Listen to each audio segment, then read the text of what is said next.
And there you have it, people. Moses Itauma eyeing Joe the Juggernaut Joyce.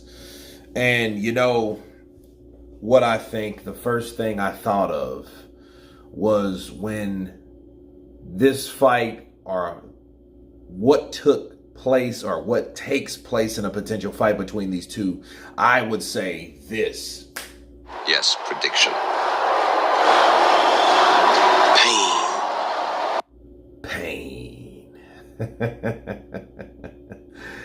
Because you have a guy like Joe Joyce, okay? He, was known of absorbing a lot of punishment, taking shots, but giving those shots.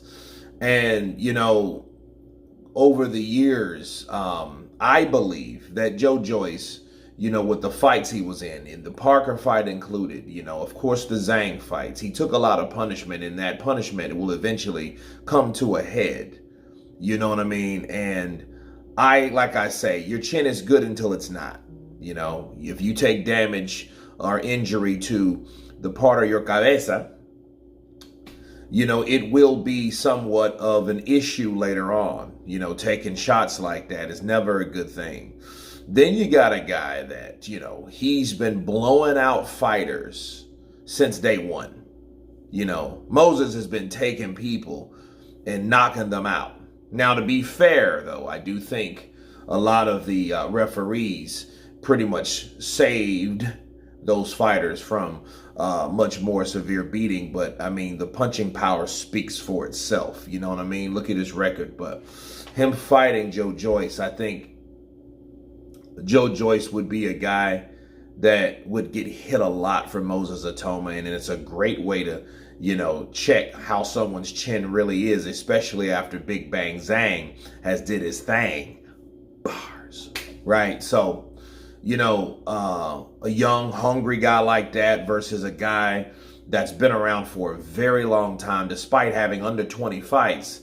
He's been beaten 3 times in 4 fights, knocked out twice of those fights. And now you got someone that's looking at Joe Joyce like low-hanging fruit at this point. But then again, a lot of times, like we just learned about Jared Anderson, the flip side to that would be what? Maybe Joe Joyce ain't ready to go yet. And maybe Moses isn't ready for someone like Joe Joyce, but I would like to see, because what we saw about Jared Anderson, Martin Bacoli opened a lot of eyes. But then let's see if Moses Itauma is ready for the test, as he states that he is, because of course he's the one eyeing Joe Joyce, not Joe Joyce eyeing him. Okay, so that's what we need to get out there, but I think it would be a very interesting fight and really uncertain. But the pain part comes in based on the punching power that we've seen Moses Itauma display, okay, and the diminished chin of Joe Joyce and the lack of defense by Joe Joyce. So you really don't know how that is going to pan out, but this city. But you guys tell me what you think of Moses Itauma eyeing a fight with Joe the Juggernaut Joyce. Of course, please subscribe. And you guys been Counterpunching.